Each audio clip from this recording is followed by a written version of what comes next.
Whoa, Nelly. Welcome to GOATQUEST. That was my best Pat Summerall impression because we're going to get to kickers today. Did you know Pat Summerall, the greatest broadcaster in the history of college football, was a place kicker? I did not know that. How about that? Right? Wow. A little something.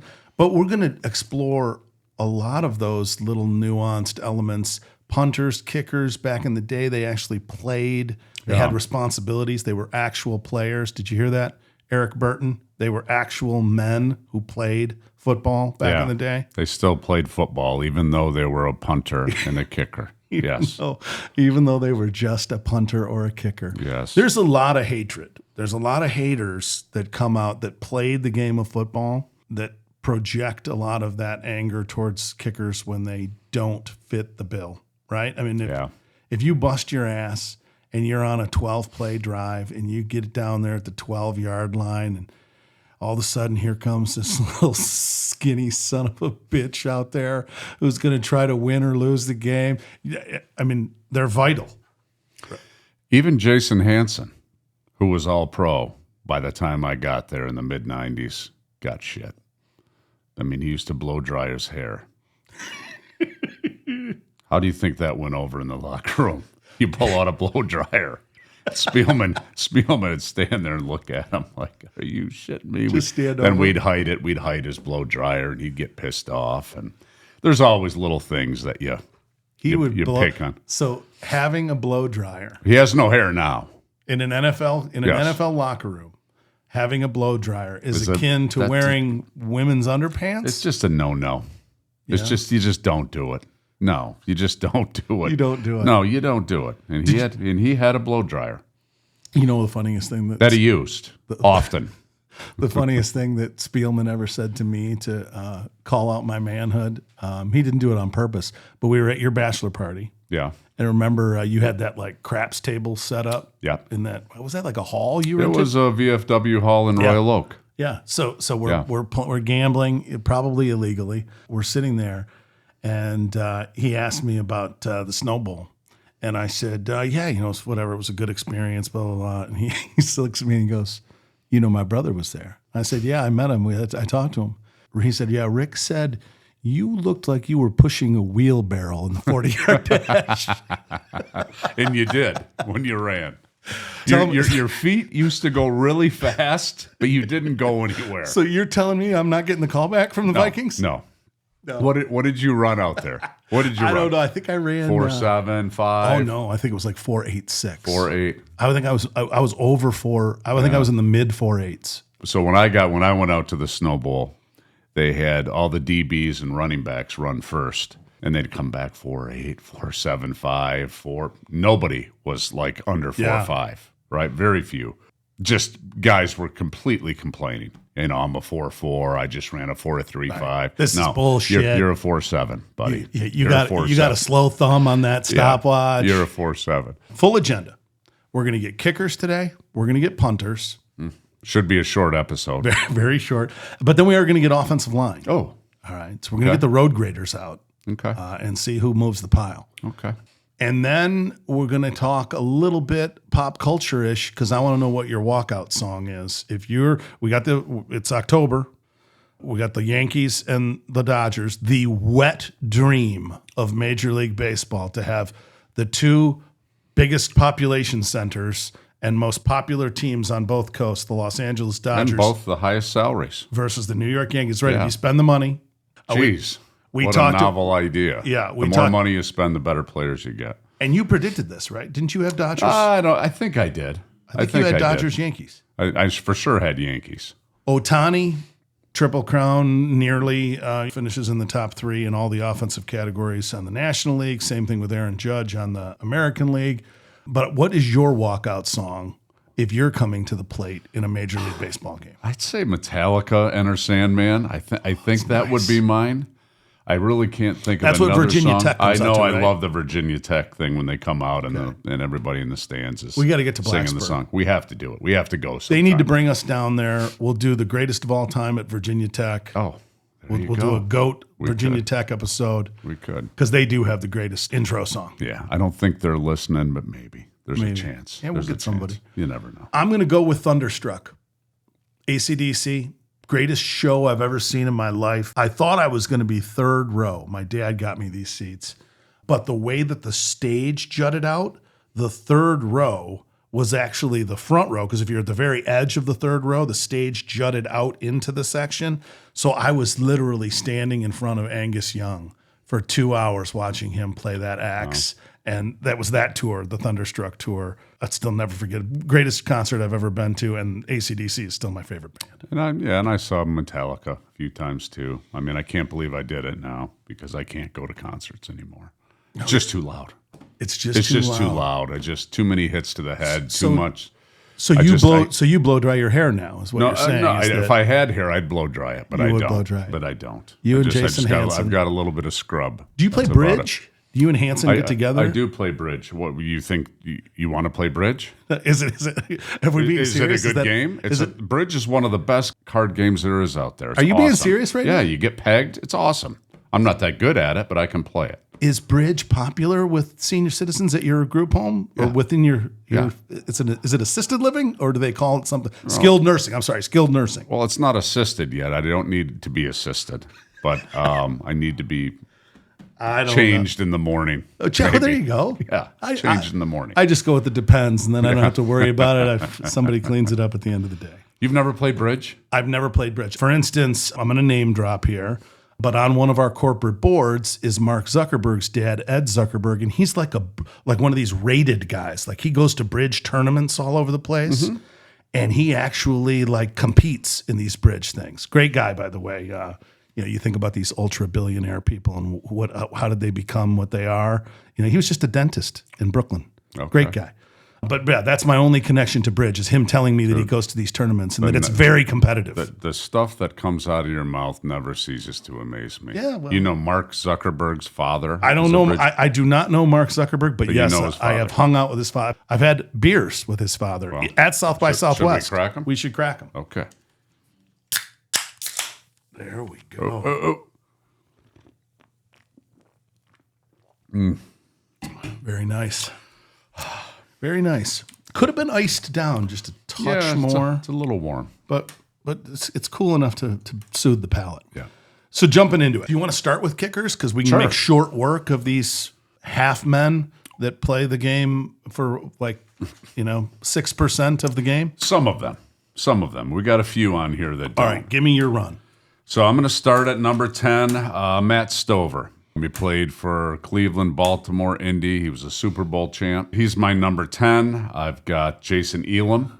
Oh, I forgot about Elam. Yeah, Jason Elam. He was the Elway Broncos. 2-time Super Bowl winner. Didn't he go to Hawaii? Wasn't he like a Hawaiian guy? I'll research. You keep going on your list. I'll figure that out. And I actually got Jason Hansen. He played 20 years for the Lions. 20 years. Yeah. Very consistent. How does that even happen? We're teasing the kickers. He was a really good athlete. He was by far the best racquetball player on our team. Really? And he actually played, we played hoop a few times. And he was a Utah Ute? But he's also almost a scratch golfer, too. He's a good skills. golfer. No, he went to Washington State. Okay. Yeah, he went to Washington State. He was in Pullman. Actually, he grew up in the town from Vision Quest.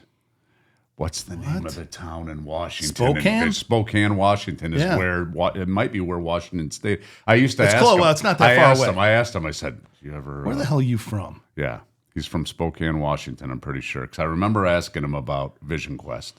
Elam went to Hawaii. I did find it. Okay. He's a Florida, born in Florida, went to high school in Georgia, went to college in Hawaii. God, what a life! Okay. Then you get to kick in the NFL and kick in the Super Bowl.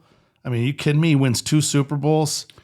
What a life. Why are we ripping on kickers and punters or long snappers for that matter? No. What a life they get to live. I'm not ripping on them. But then again, I'm the dumbass, got 7 concussions. There's no question. I'm the dumbass that probably had 100 concussions. Morton Anderson.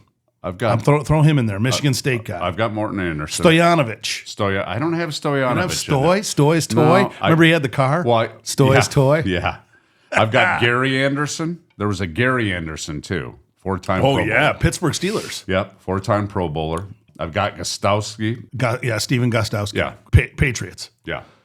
Go back, though. This would have been mid-1980s. Probably the best Detroit Lions Thanksgiving Day victory in history at the old Silverdome. Lions playing the Steelers. Steelers heavily favored. The Lions beat them, I think, 45-3, if my memory serves me. It's the only game that I've ever been in the stadium for the Thanksgiving Day game. Okay. I was a kid, and 45-3, and Gary Anderson got the 3 points. It was almost a shutout. No kidding. Yeah. I will always remember Gary Anderson. I don't know how were you 10? I think I might have been a little younger than that. Yeah. How about George Blanda? Where does he fall on your list? I got George Blanda at number 3. He's in the Hall of Fame, but he was a passer and a kicker. And a punter. And he played in 4 different decades. And 50s. He won the AFL before the Super Bowl. Yep. He went all the way back.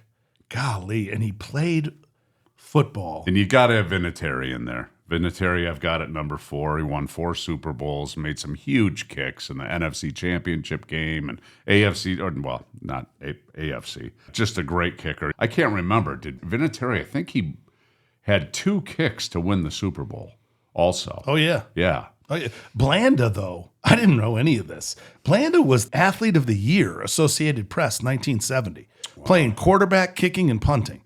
And we talked about Sammy Baugh on the quarterbacks episode. He led the league in punting and was a 5-time champion. Well, punters. Don't give Burton. I think kickers, the punters are the bottom of the barrel, right? There's nothing really easier than punting the football. So kicking's a little different. So our punter, just to give people background. At Wayne State, back in the 90s. The inside joke here is that Eric Burton, great athlete from Catholic Central. Easy. On the great athlete. Who played with us at Wayne State. Came over to Europe. He showed up over in Europe to play with us and actually caught a touchdown pass in a game. Yeah. A real game. Yeah. I remember you guys telling me when you got to Europe, the guys came to the line to guard you, and their helmet was on crooked. They didn't even have it buttoned on the bottom.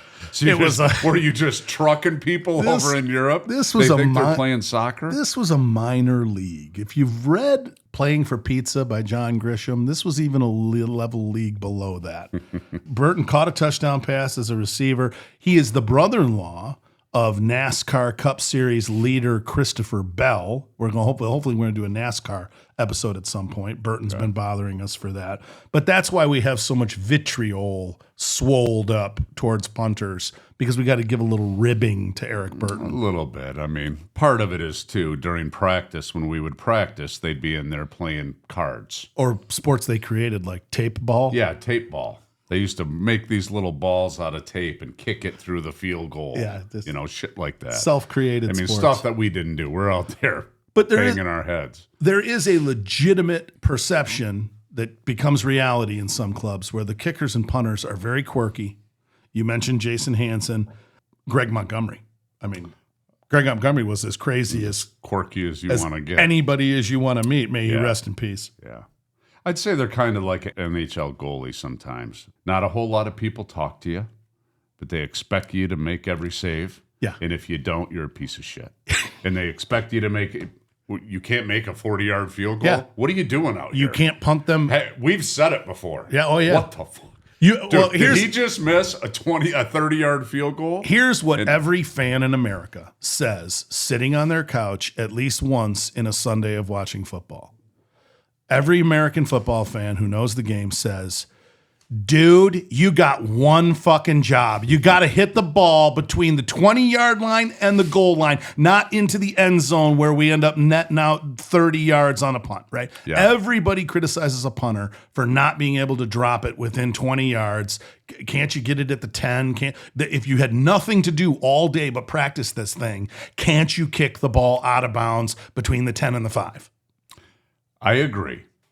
But, there is one thing, too. There's a different sound. So Eric Burton was a very good college punter, just as an example. The NFL punters, when they kick the ball, it is a different sound. It's like when you play with somebody that's really good at golf, that kills it. It's a different sound. And you have that different sound, too. So there's definitely skill in that position. And it's definitely a needed position. Look at Jack Fox, the punter for the Lions. Do you know the stat on Jack Fox right now at this point in his career, at this very moment in time? I bet you'll tell me. After 4 years in the league, he is the greatest yards per punt. He's tied for number one all time right now. Now, he's only played 4 years. Yeah. But he's kicking the ball 48.5 yards per punt. Wow. So, Wow. Jack Fox is going to be in the conversation if he keeps this pace up. Is he really at 48.5? 48.5. Wow. Yeah. And it's tough for these guys who play on good teams because they're having to do a lot of coffin corners because the teams move the ball. They don't get as many open field punts with 80 yards in front of them. It's an inexact stat. It is. Kind of, right? It is. You want to see how many guys, like Pat McAfee falls much further down the list in his yards per punt, but he has a lethal number of balls punted out of bounds inside the 10-yard line. Okay. Like a sick percentage of his opportunities to punt somebody in, he threaded the needle and punted them in. Okay. Right. So where punter becomes important, and you look at some of the great teams in history, they all had very good players at these positions because it does flip the field. And as much as Dan Campbell and the Lions try to not punt the football, it is a huge benefit to have Fox back there when you do get stumped to be able to boot that ball down and flip the field and make the other team go 80 yards. Agreed. Yeah. Who's your number one? My number one is Lou Graza. We talked about him earlier. As a kicker. 4-time champ. He won. He didn't win the Super Bowl. He won the NFL championship That's the same 4 thing times. back then. And George Blanda, Hall of Fame. We talked about him, passer and a kicker, and he played quarterback too. Oh yeah, Yeah, he played quarterback. That's right. Blanda played a lot of quarterback. I know. I feel like I should won know some that. big but, games. Yeah, but he also played in 4 different decades for the same team. Which is, that's the weird thing too, is a lot of these guys a lot of these offensive linemen we're going to talk about in a later episode, they played for the same team for 14 years. Doesn't happen anymore. I can't believe how far kicking has come from the routine nature of a 50, 55-yarder now. That used to be a long field goal. Yeah. Right? And it started for me with Sebastian Janikowski. When Sebastian Janikowski came into the league, routinely lining up kicks in the high 50s. I think there was a permission factor, right? And then Justin Tucker has just taken it to another level. I mean, 65, 64, 66, 67. Prater, who was a Lion. We used to have that quote in football, the mind can take the body places the body doesn't want to go. And it's the same, like even you'll see girls dunk a basketball now. That never used to, girl used to dunk. Right. When did they start dunking? I mean, it's just amazing. And then kickers they're going to kick a 70-yard field goal. It's coming. Yeah. Because some of these kickers kick them in the pregame. And was it the 4-minute mile or the 4-minute mile? 4-minute mile. The 4-minute mile. Nobody thought that you could break. There were actually clinicians in the field of medicine who thought, well, the heart just might explode if you break the 4-minute mile. Yeah. Right? Yeah. There were people back in the late 1800s that were like, this can't be. And once it got done, then immediately people started breaking it. Now high school people there's probably high school kids doing it. Yeah. I mean, I hate to say it. And I think that's what happened with kicking, right? Is when Janikowski and these guys started, and Prater and Justin Tucker, and they all started knocking up 60-yarders. Now every time you turn around, a guy's lining one up from 60. That's the thing too. The money has changed. If you can kick 70-yard field goals, you could make $2 million a year. Well, that's life-changing. Yeah, I think Vinatieri's probably the big game kicker with the Colts wins and the Patriots. Martin Gramatica, if you remember Gramatica, was another one. I don't have him in my top 10. He's another one that had the big leg and was super accurate. I mentioned Pat Summerall just because he was such a great announcer, and he's another one that's a kicker. Jay Feely was one that had a lot of big kicks. Yeah. I mean, I like a lot of those guys on your list, but I want to mention one that won't make many of these lists because he was so early. I want to mention Jim Thorpe. What do you know about Jim Thorpe, Tom Beer?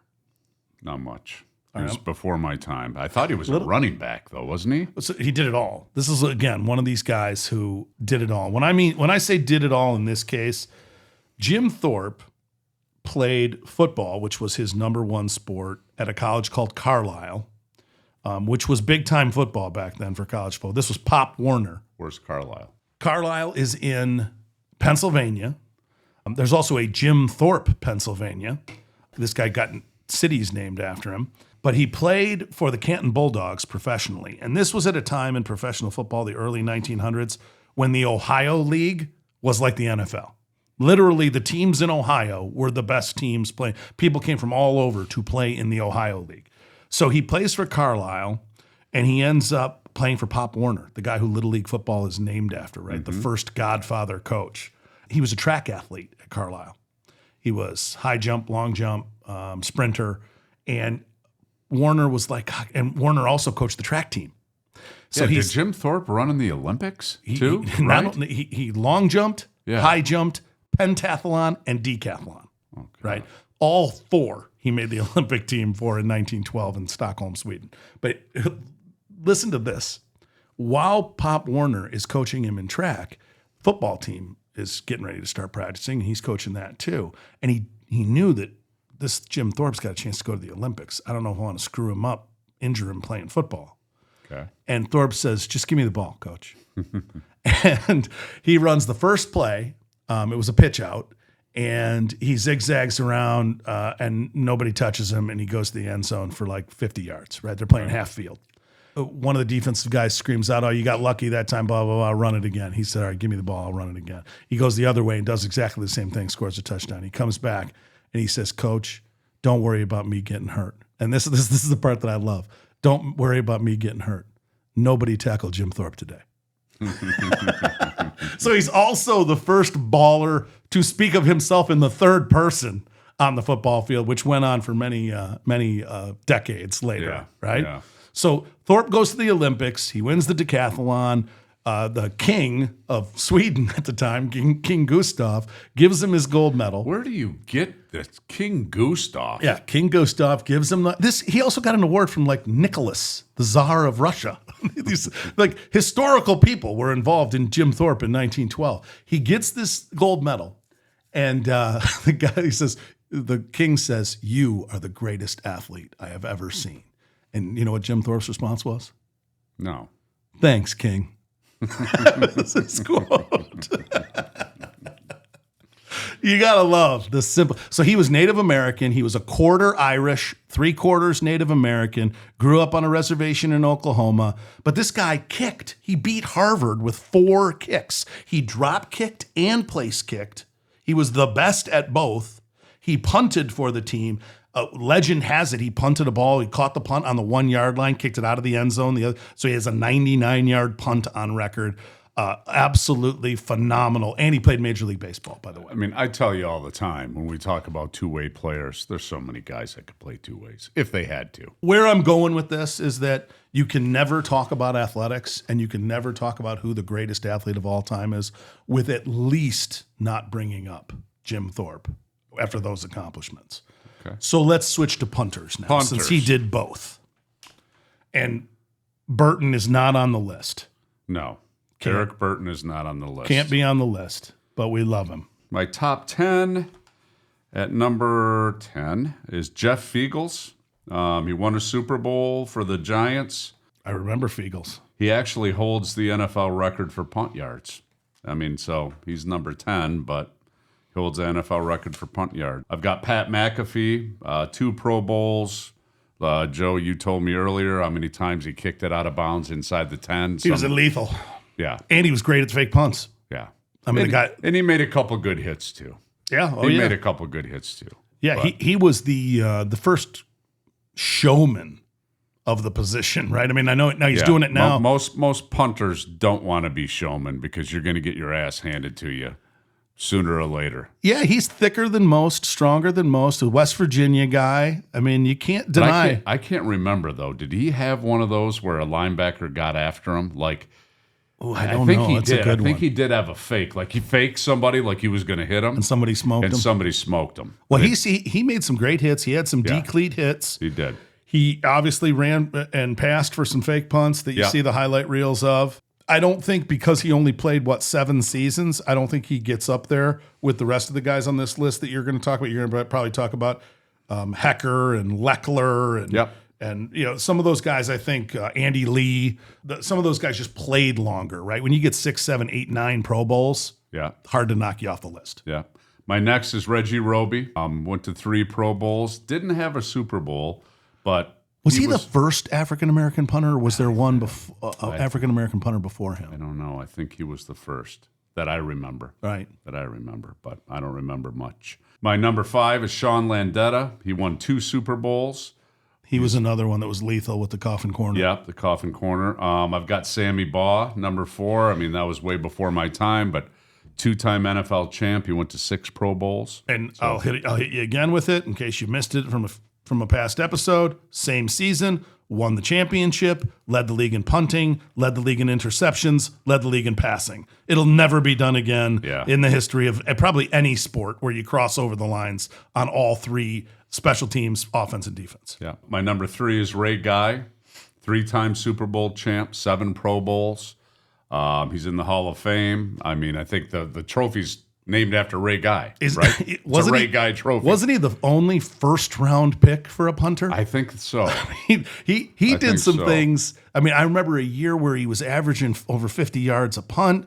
I remember a year where he had 4 punts in a row inside the 5-yard line out of bounds. He was the guy, if you remember. I don't know if it was a rule change. Are you sure you weren't a punter or kicker? No. I was not, but I love Ray Guy. Okay. But I love those Raiders teams. I love John Madden. You got more stats on punters and kickers than you got. Do you remember how the referee now has to stand on the sideline and see where it goes out of bounds? Yeah. He was this, I don't know if it was a rule change or if it was just, hey, as a referee, you now have to position yourself here because this guy is so accurate in kicking it on an angle out of bounds that they had to start doing that, judging it that way. Right. And I remember opposing coaches used to get so pissed because they're like, there's no way you can tell. It's a mile high. How do you know that it went out at the 3-yard line? It crossed over. But that's how lethal he was. So I will tell you this. Once in a while, we'd screw around in practice, and you get back there and you try to catch those punts. They're tough because they go up. And when they go up, they actually... Wait, so you're saying that they go up off the foot? No, just hold on. They go up. But when they come down, they actually kind of curve and come straight down, almost backwards. Yeah. It's the ball is not aerodynamic. No, not at all. Not if you don't kick it in a spiral. It's tough. Let's see. I got Yale Leary as my best. number 2. Friend of my grandfather sold him Cadillacs. Called him a friend. He was a dynamite football player. 3-time NFL champ. Well, NFL champ, what they called it back then before the Super Bowl. 9 Pro Bowls, and he's in the Hall of Fame. And he played for the Lions. And he was an interception leader, and he went to the Korean War for 2 years in the apex of his career. He wins the 53 and 54 NFL championship with the Lions, then goes and does 2 years in Korea, comes back and immediately wins the championship again in 1957, our last championship in Detroit. Wow. That's how good Yale Larry was. Wow. Per stats, my number 1 is Sean Lecter. He's just unconscious punter. He averaged 47.5 yards a punt for his career. What did you say Fox was Fox is at 48.5 right now. And there's another active guy who's at 48.5 who escapes me right now. But there are 2 guys right now active that are ahead of Leckler's. If they finished their career, right? It's kind of like Aaron Jones, right, from Minnesota. If Aaron Jones retires right now, he'll be the best ever for yards per carry. Really? Yeah, his yards per carry is almost 10. It's not that bad. It's not 10, but it's like 5 and change. Oh, really? Which is sick for an NFL running back. Like have something in the high 5s. I agree with you. I like Leckler and Ray Guy at the top of the list. But Yale, Larry, and Sammy Baugh with what they did, the multiplicity of positions, I think that's crazy. I'll bring up another one, Matt Turk. Matt Turk was a bomber. I think you're going to see these guys coming out of Australia with Australian rules football. You're going to have more and more of these guys that can just bomb. It's tough to talk about kickers and punters for us a little bit. It is. Just not that they're not football players. They are. They're a huge part of the game, but I don't think they are. You don't think they're football players? No, they're specialists. They are specialists. They're not football players. They don't get between. Yeah, but there's other specialists. I beg to differ. Do you call a kick returner a specialist? Yes. Well, only because he plays the game between the sidelines from the line of scrimmage in a play where he can be tackled. Yes, but so do kickers and so do punters. Only if something goes wrong. Jason Hansen many times made game-saving tackles on kickoff. Many times. Okay. I'm telling you, he did. He made a lot of them. Don't make me revisit shit that I've already decided that they're weak. God damn it. They do. I mean, if that's how we're going to judge a specialist, I mean, like Mel Gray. When we're not, we got to do kick returners too sometime. But Mel Gray, I've seen Mel Gray get knocked out like 6 times. And when I say knocked out, I mean fucking cold. Yeah. Knocked out. Yeah. I know. The return guys are different. You know, you got to put yourself in harm's way a lot more often. Yeah. I do think specialists are on football teams. They are valuable members of football teams, but they are not football players. They don't play from the line of scrimmage. I think it's more about the guys that we played with, that we've got a memory of kickers and punters and what they did. We lost so many. Ladies and gentlemen, we went 6-5 one year. We were ahead or tied in the fourth quarter, and the kicker made the difference of us making the playoffs or not. I had the same thing in high school. Cost me a run in high school the same way because we didn't have a kicker. Yeah, it can really bum you out. So they are hugely important. I think of it the way I think of pitchers. When you see some of these fat tubs of shit that are pitching off of the mound, and you think to yourself, how in God's name is that guy considered a professional athlete? LA was on today. They've got a couple guys there that are pudgy. I mean, they hit the shit out of the ball. It's tough, especially when you're toned up like Greek gods, like we are. Well, we're a little. You got like under 3% body fat. And you're flexing and relaxing. I don't know if we ever had that. No, we're not. But where I'm going with this is that when you see a pitcher, you think to yourself, he's a pitcher. He's not really a baseball player. He's not out. But if they can field their positions very well, a la Greg Maddux, you can take a lot of base hits away. So there's things to be said about specialists in games and whether or not some sports are games or sports, right? Like, how much do you break a sweat in golf? How athletic is driving a race car? I'd love to hear this from Christopher Bell, because those guys sweat their nuts off in those race cars. I mean, it is physically demanding. Have you ever driven one of those, just doing those go-kart things with your kids? You get out of there, you're sick to your stomach. And even golf. I mean, how we judge athletes is speed and ability to jump or strength. Yeah. And golf is none of that. I walked around. It's hand-eye coordination. It's definitely muscle, but it's a different type of muscle. It's more your flexibility and your hand-eye coordination than anything that we do in football. I think I've told you this story before, but I walked around when I was a kid, Warwick Hills, the Buick Open, and we followed Curtis Strange and Corey Pavin. Corey Pavin is 5'0" 100 and nothing, and he could wallop the golf ball. And that was where I thought to myself, he's never been known for that. By the way, he's been known as one of the shortest drivers on the tour. Well, I was a kid. Even then, correct. Yeah, I was a kid, right? Yeah. So to see a guy that diminutive in stature pound the ball and be on the leaderboard in a professional sporting event, I was like, when I say 5'0", I mean, he might have been 5'2", 5'3". Most of those guys are tiny. Even Tiger. Tiger's not that big. He is up top because he's probably on some PEDs. We're going to talk about that in a little bit. Yeah. There's no doubt. Is that the hard segue to Jamison Williams? I guess so. J-Mo tested positive for something. We don't know what. Dan Campbell doesn't want to know. I thought for sure it was weed. What else could it be? I don't know. That guy's not lifting. Well, you never know. I mean, sometimes it's some kind of accelerant or stimulant. Something to heal you or make you recover better.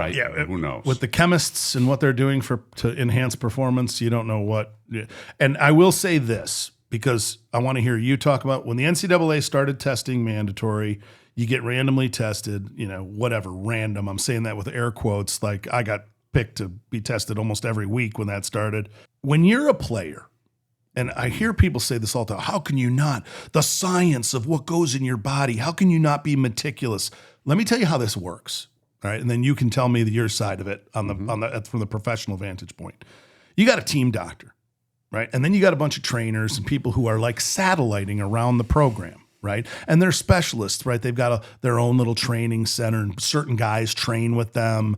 So they kind of get the credibility of the team because the team is not really affiliated with them, but endorses them. This is a great guy to go. So you go and you start working out with this guy and you do specialist. And then that guy knows a guy who works on a certain thing with him. And that radiates from all of a sudden, some guy who you think is an expert in physical gives you something and says, "Oh, this is a great new thing, right? It's totally," and they say it's totally legal, or whatever.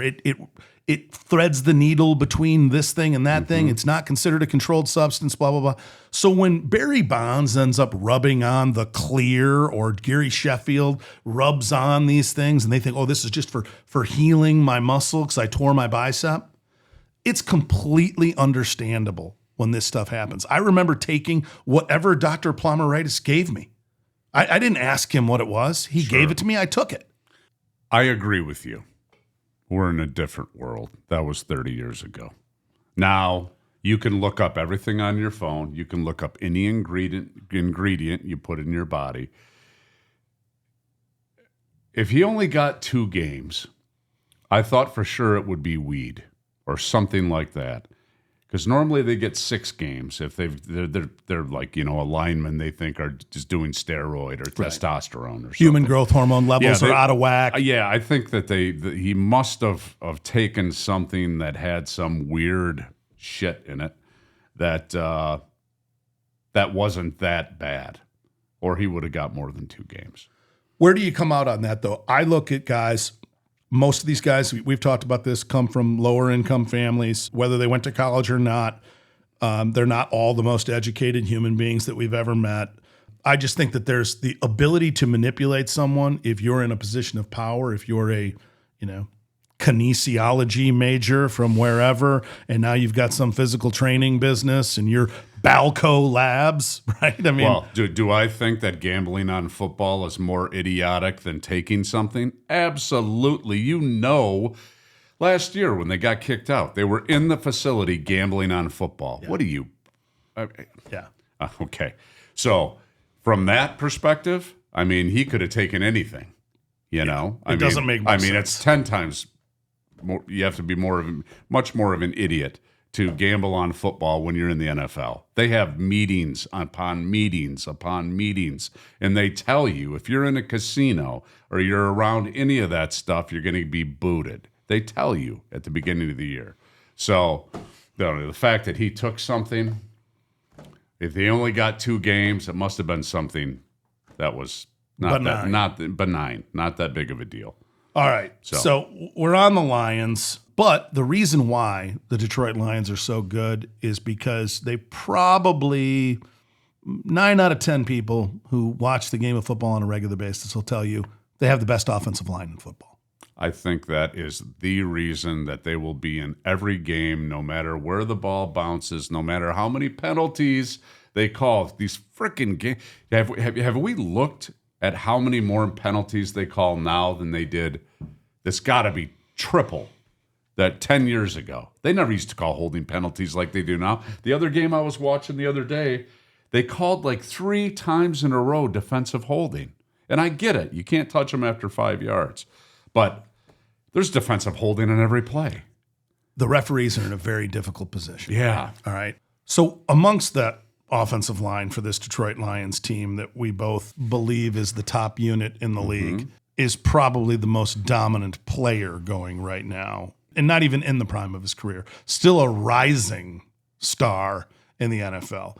Tell me what you think about the Lions offensive line captain at this point. I mean, Penny Sewell is his size, his agility, his toughness, his everything about him. Just his feet. He's got great feet, great hands. His size, you're not going to run over him. You're not going to run around him. You could pitch the ball to him if you really want to rub it in the Cowboys' face. You really want to rub it in. I think he's the best offensive lineman in the NFL, period. I don't think there's anyone even close. Trent Williams from San Fran, I've got as my number 2. He's nasty. He's mean.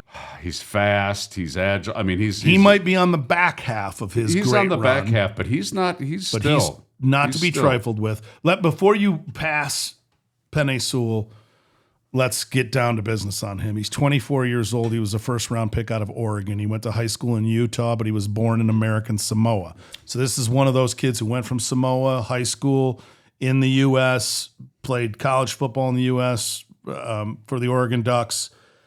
He's Pro Bowler, All Pro as soon as he gets into the league. Do you remember when he got drafted? Yes, I do. They said 10-time Pro Bowler. Yeah.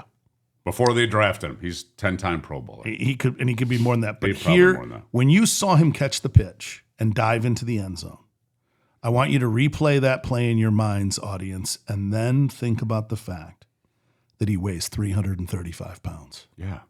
He's 335 pounds with the agility to sidestep a guy, jump a guy, and go into the end zone to reach the ball. You know, and he wasn't even a right tackle. That's a big deal. People don't look at that. They look left tackle, right tackle. It's a big change to go from left tackle to right tackle, and he did it, and he's the best in the league. Wait till Taylor Decker retires. He's going to go to left tackle and play another 15 years probably for the Lions. He's not going to stay at right tackle. They'll move him to left. There's a lot to chew on with the Lions. I mean Zeitler. Who sat up is it Ragnow. These are the whole unit is a great unit. Who's the best unit that you remember ever seeing watching football? The best full offensive line unit, man to man across the board. Probably Dallas when I played, because back in those days you could keep a team together. Pittsburgh Steelers of the 80s are probably one of them too. I got the Raiders. Yeah, it's just I got the Raiders and the Redskins. Yeah, but let's just say that the Lions go to the Super Bowl. 3 out of our 4 offensive linemen, they're going to be gone. We can't afford them. Oh, I know. We signed Sewell, so he'll be there. But if you get an identity as a unit, what has happened in the past is that these guys want to stay together. They want to dominate together. And I'm sure there's always a case where a guy wants to get paid and he thinks he's getting short shrifted. But Brad Holmes is the kind of guy who I think will be equitable in this position. This offensive line that they have allows them to have J-Mo miss a few games. Yeah. It allows them to put in Patrick at wide receiver and go pick up Allen Robinson to fill in at wide receiver. It allows them to have Montgomery be banged up one game or Gibbs to be banged. It's just plugging. It's like Mike Shanahan when he had Schlereth and Nalen, all the guys for the Broncos back in the day. You just plug the next guy in. And I can't think of the right guard we had playing last game. He's a new right guard. He's like a second-year player. But he had 3 or 4 penalties, holding penalties in the first half. Offsides, holding. No, he was getting trucked too. Did you watch him? Yeah, he had a rough first quarter. His ass handed to him, but he kind of picked it up in the second half. So hopefully it's just rookie jitters. I brought up the Raiders. That line was Gene Upshaw, Ron Mix, Art Shell, Jim Otto, Mr. Raider, and Bob Brown. It's the only offensive line in history that every single member of it's in the Hall of Fame. Is that right? That's right. Wow. That's the Oakland Raiders. Wow. My second one would be the Hogs, the Washington Redskins, now the Washington Commanders.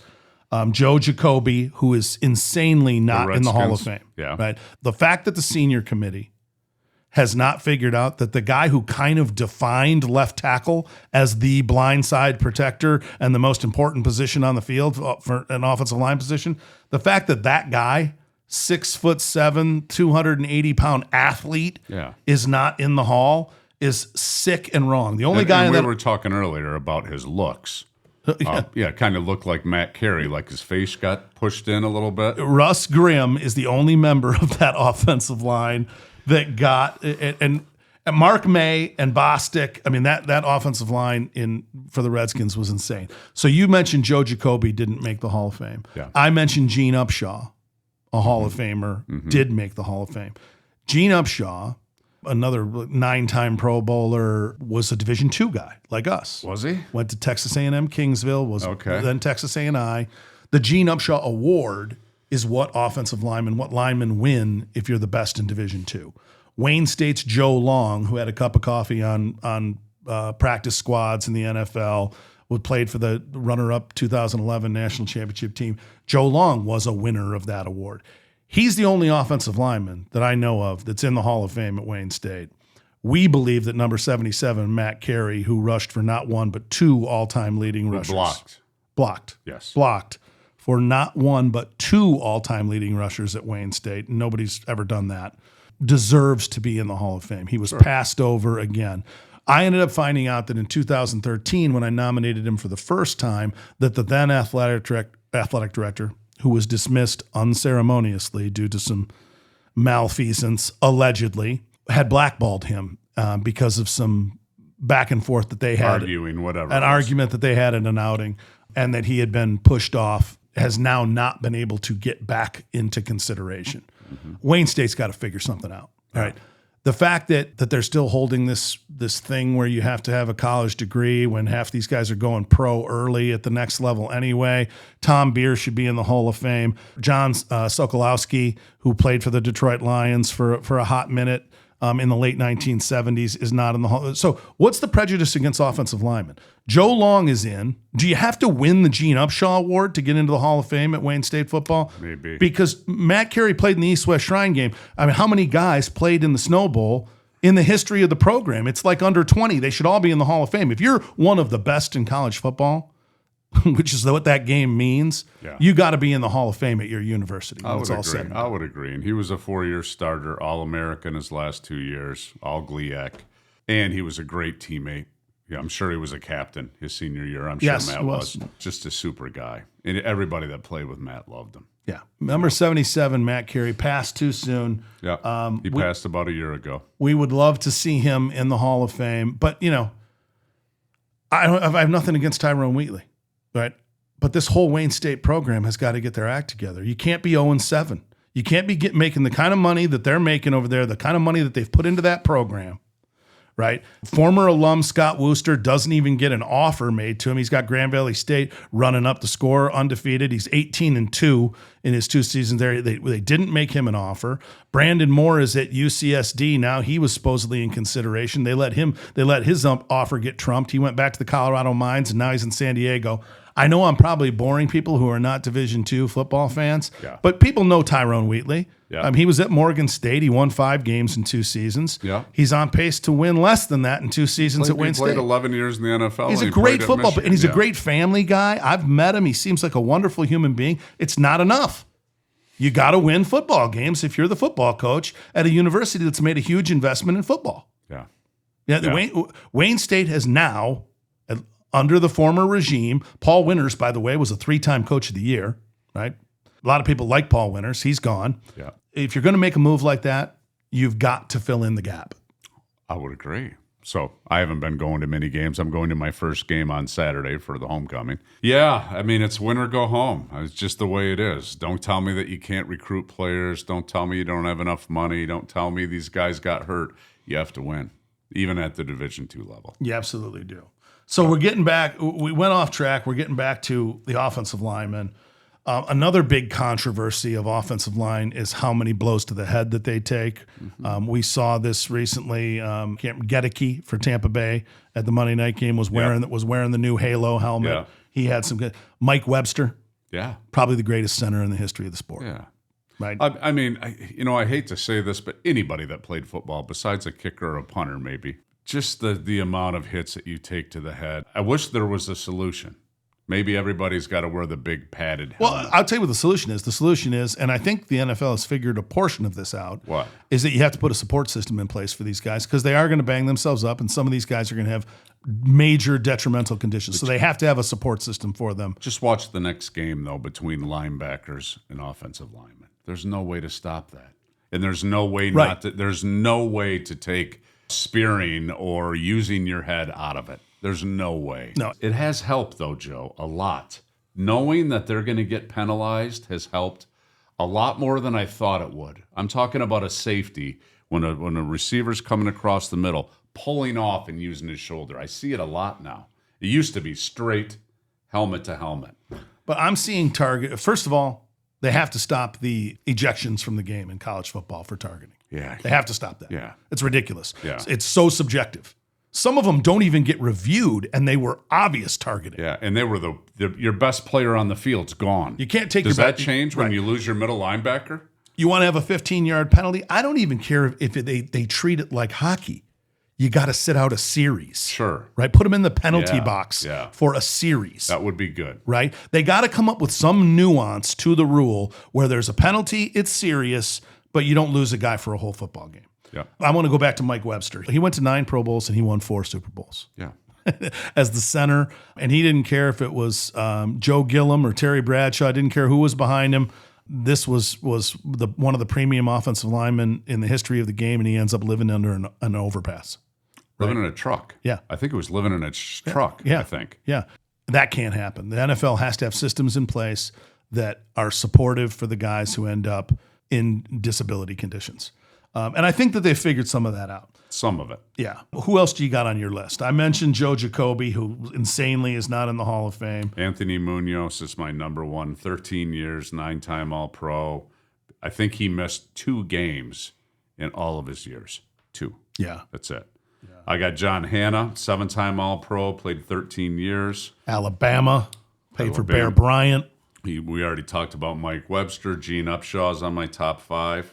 Also NFL Players Association leader, Gene Upshaw. Actually, somebody that I played against, Will Shield, when he played for Kansas City, 12-time Pro Bowler. 12 times. He did not win a Super Bowl. So, everybody's talking about the Lions, about the Super Bowl. We are so far from that. We have to have so many Got a lot of things we have to go right. We have to have so many things go our way. Yeah.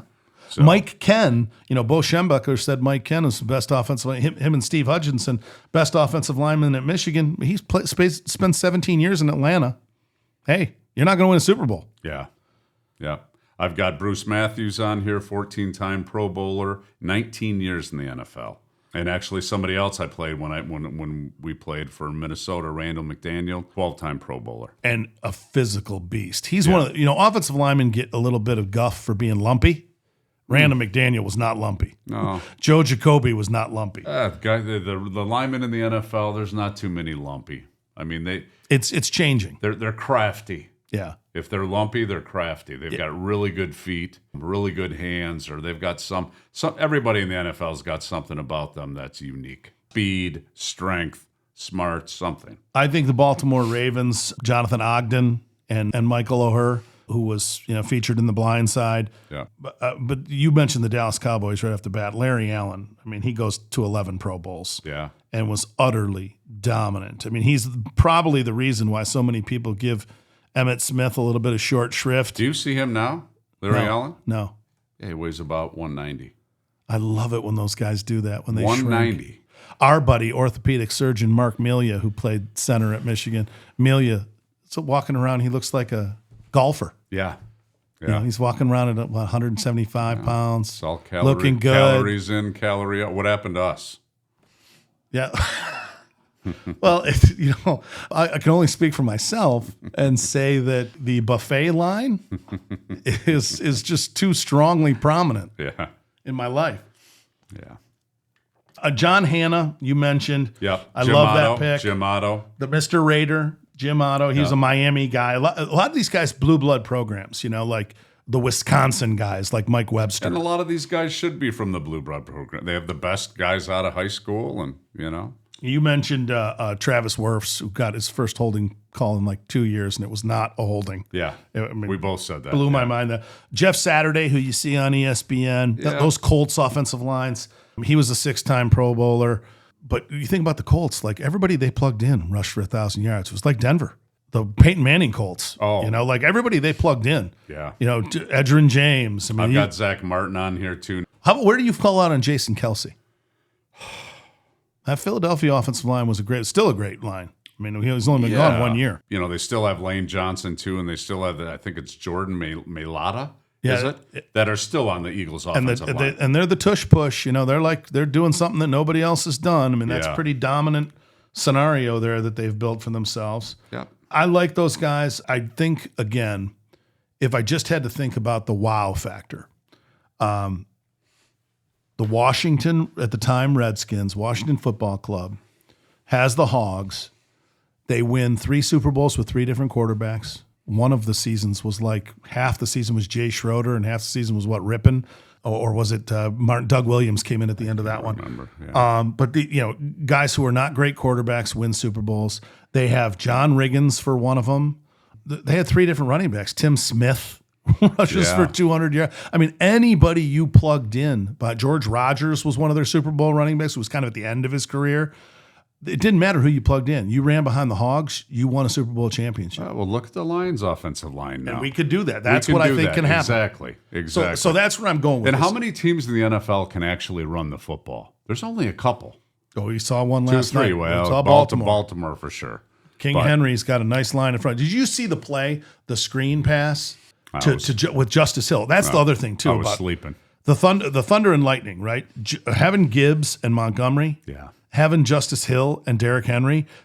These two teams. I mean, I know it behooves me to say this because it's who I picked in the Super Bowl: Lions versus Baltimore. Okay. Well, you watch the two teams though, and these are two teams that have punch you in the mouth offensive lines with Thunder and Lightning backfields, and quarterbacks who are more than serviceable. Well, I mean, more than serviceable. Right. I mean, what's he? They had? could both What's he be had? all-pros. Two, 3 incompletions. Yeah, it's 80% completions. It's crazy. And Lamar Jackson's, by the way, the 2-time MVP. So Yeah. these two teams are on a crash course No question. towards each other for a Super question.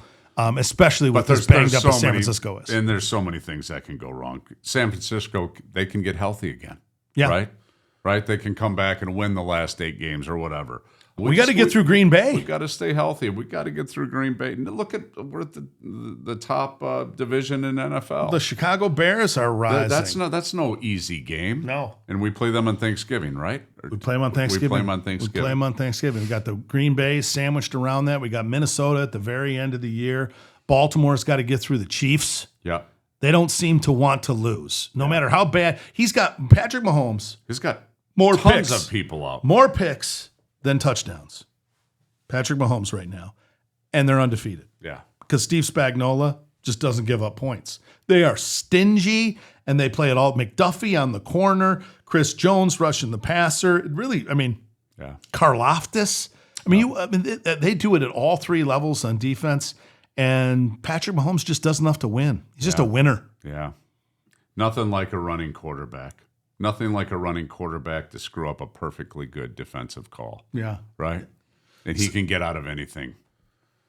So we talked about offensive linemen. We talked about kickers and punters. Yeah. We talked about your walkout song. Yeah. Metallica. I'd say that'd probably be mine if I had one. Walk out to what? Walkout to be introduced for when you go in the Hall of Fame. Oh, okay. Yeah. Okay. When you go in the Wayne State Hall of Fame with number 77, Matt Carey. Oh, okay. I don't think. What's your favorite rock band? Just the last finishing touch. Oh, my favorite rock band, probably. Who's the greatest rock band? The of all greatest time? rock band, I think, is the Beatles. Just all the hits that they have. Are they mine? I'd say no. Probably the Stones, Led Zeppelin. Stones and Zeppelin. Yeah.